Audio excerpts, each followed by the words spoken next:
Indonesia ini bukan hadiah Belanda untuk kita hadirin. Indonesia merdeka bukan kado dari Jepang.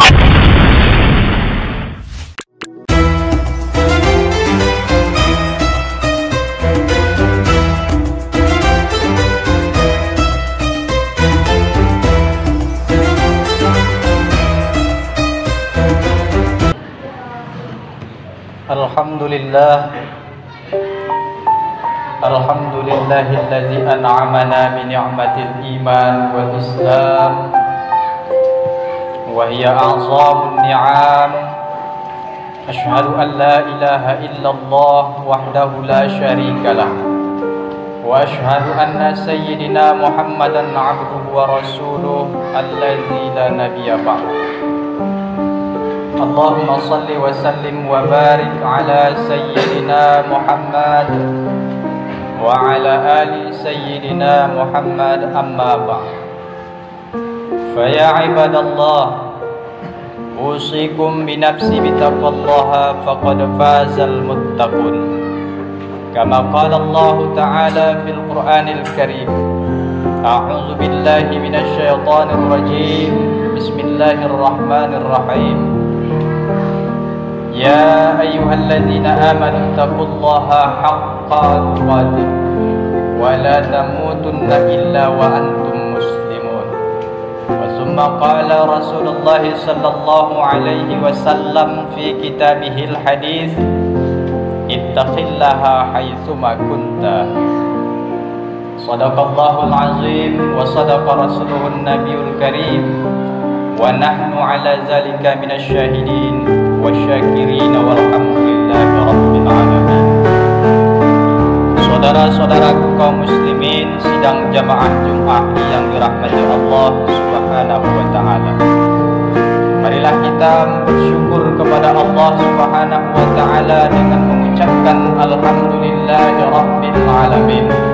Karena sampai hari ini Allah masih berikan kepada kita nikmat yang begitu banyak.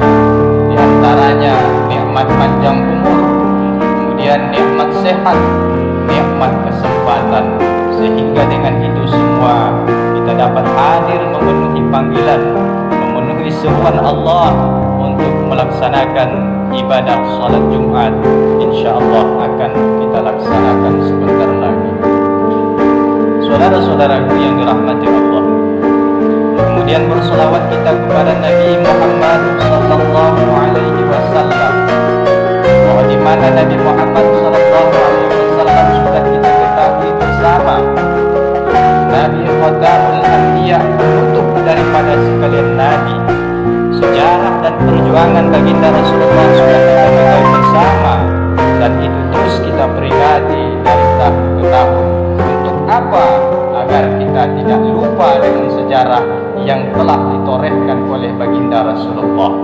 Maka untuk itu kita bersolawat kepadanya, agar nanti di yaumil mahsyar kita dapat disyafaatkan olehnya.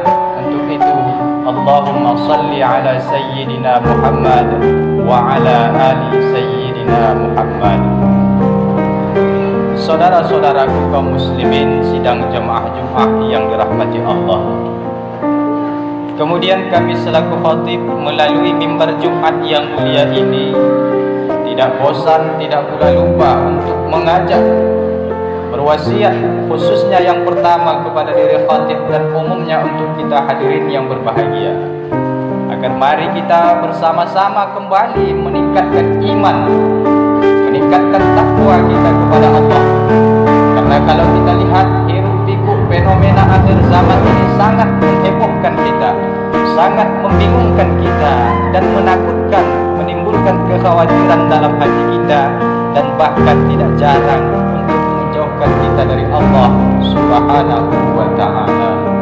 Saudara-saudaraku kaum muslimin yang dirahmati Allah, adapun judul khutbah Jumat kita pada pertemuan kali ini sebagaimana yang telah ditetapkan, yaitu Majelis Ulama Indonesia Kecamatan Siau, yaitu mensyukuri nikmat kemerdekaan.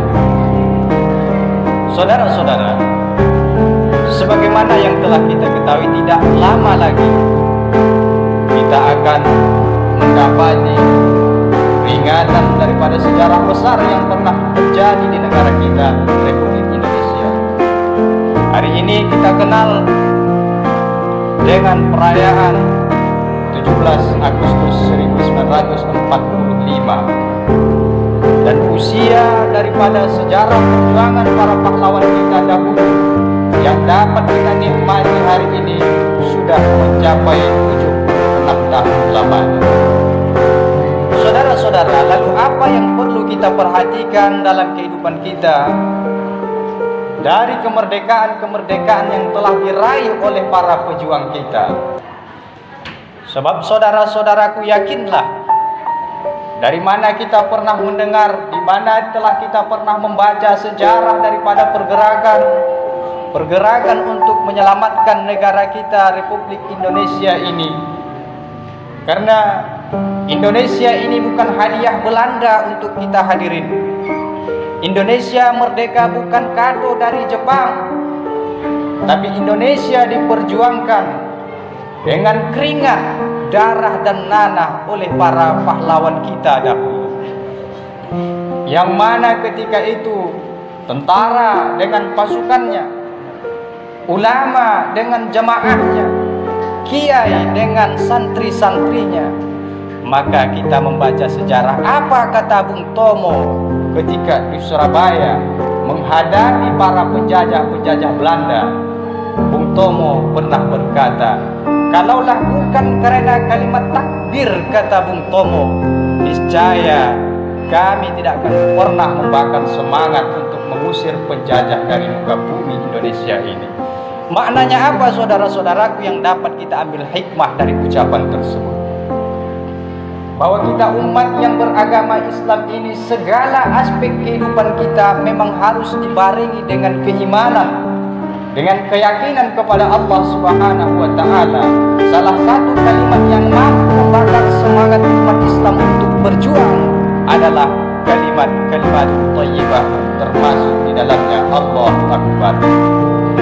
Saudara-saudara, ketika kalimat ini diucapkan terlontar dari mulut kita, semangat membara berjuang bagi diri kita, bagi para pahlawan kita.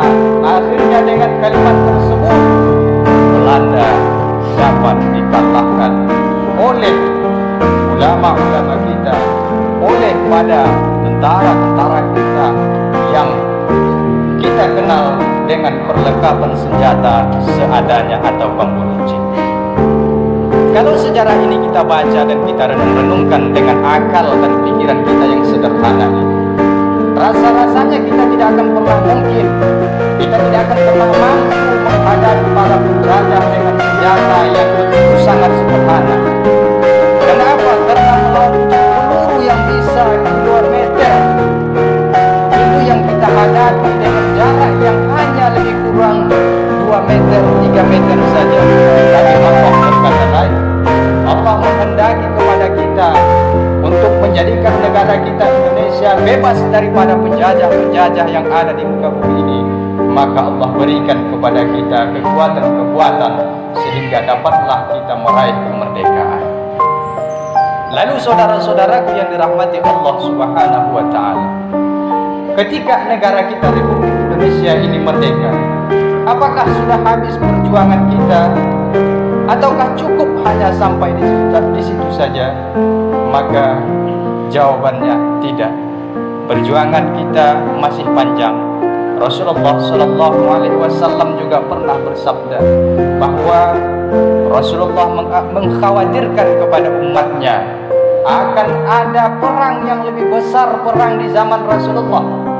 Akan ada perang yang lebih besar daripada perang menyambut kemerdekaan kita kemarin, yaitu kata Rasulullah, perang dalam melawan hawa dan nafsu yang itu melekat dalam diri kita masing-masing.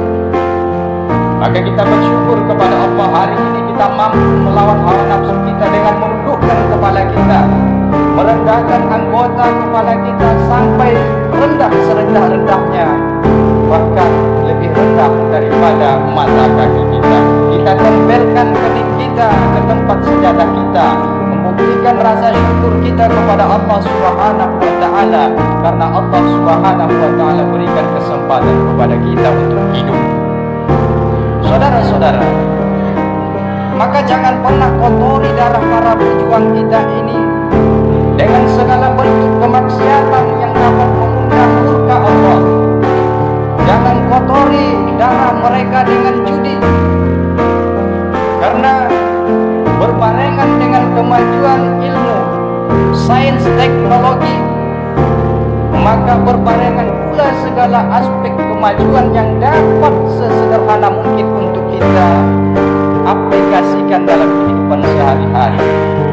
Saudara-saudara, kalau zaman dahulu kita kenal judi, yaitu ada orang yang duduk bersama-sama, ada orang yang melakukan perbuatan yang nyata, realita nampak oleh mata kepala kita.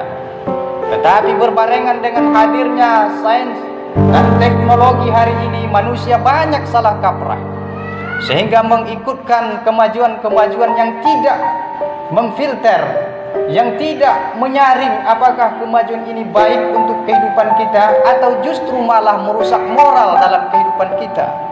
Maka judi sekarang sudah dapat diakses dengan melalui sangat mudah, tanpa kita duduk beramai-ramai, tanpa kita memiliki alat-alat yang dapat kita beli, tetapi dengan alat yang sederhana yang terus berbarengan dalam kehidupan kita. Inilah yang merusak kita akhir zaman, dan akhirnya apa? Akan merusak semangat, akan merusak etos kerja kita. Sementara al-hayatu jihad, hidup itu adalah perjuangan. Kalau kita terus lengah dengan kemajuan-kemajuan tadi, kita tidak dapat memfilterisasi daripada kemajuan-kemajuan tadi, sehingga banyak yang batil kita akses, banyak yang mengundang kemaksiatan kita akses.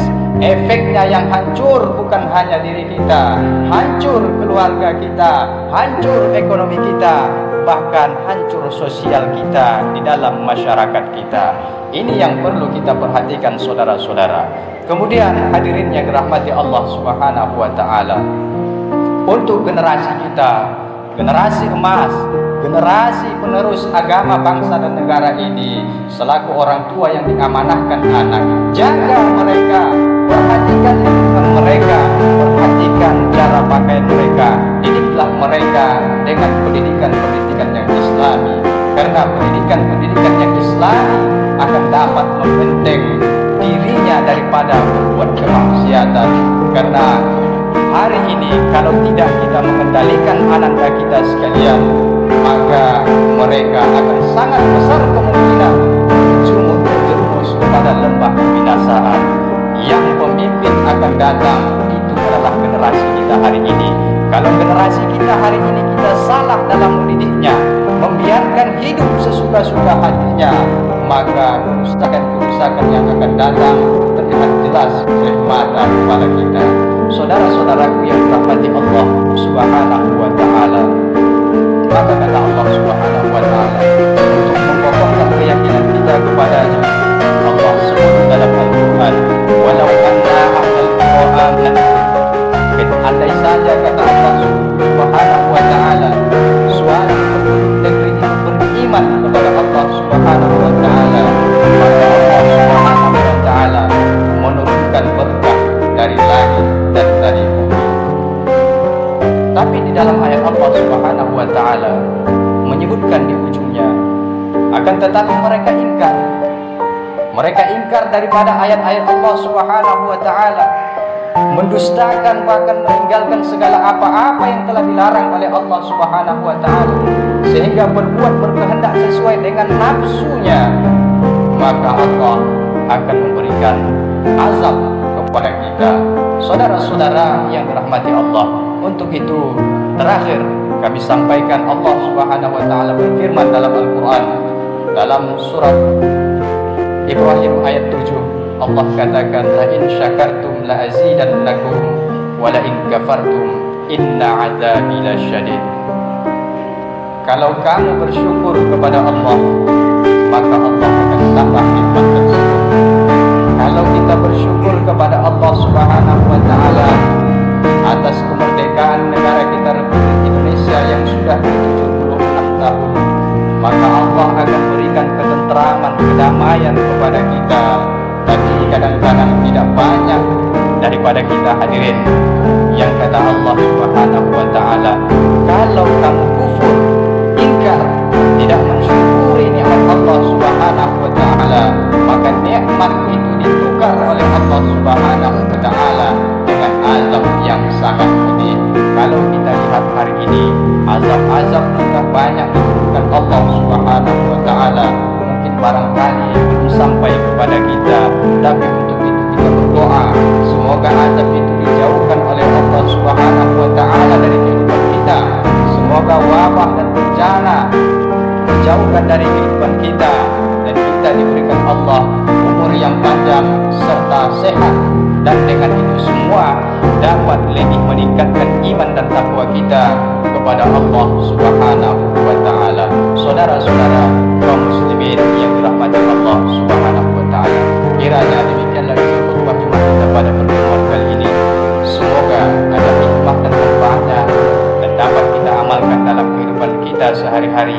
Bila mampu, kita ajarkan kepada anak istri kita, dan kita ajarkan kepada jiran tetangga kita, dan lebih luasnya lagi kita sampaikan kepada masyarakat yang ada di lingkungan kita. Fa'tabiru ya ulil absar la'allakum turhamun.